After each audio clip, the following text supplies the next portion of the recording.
میگن آمریکا یه ناوی آورده دم تنگه، از بس دن تنگ و تنگه مونده او ور تنگه، نیومد ای ور تنگه.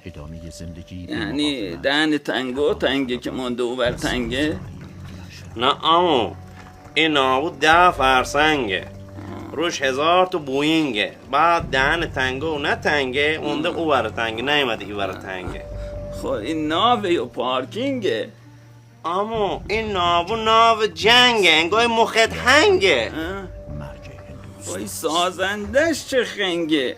خب فکرش نکرده ناوش نمیاد ای ور تنگه. میگم حالا ناو نمیتونه از رو تنگو به تنگه. وای نهنگه، این هنگ میتنگه. می پلنگه. می پلنگ. پلنگ میتنگه. به مخ دنگه.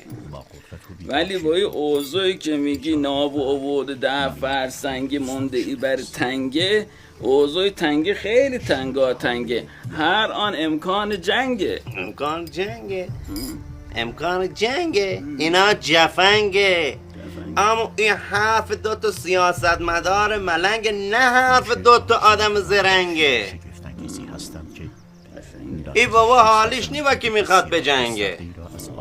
یه تیر در کنن کار همشون جینفنگه، چیش وا کنه میبینید 10 فرسنگ رفتن اوور تنگه.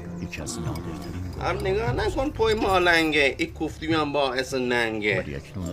ولی اینجا غیر ما پر از آدم زرنگه. بس فنگه میتینگه. بس بیا که حالا موقع سیخ سنگه. سیخو چه خودونگه.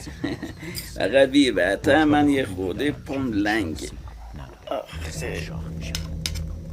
چه تنگه. پلنگ چیش قشنگه. نمیدونم شد تو راز بقا همش جنگه.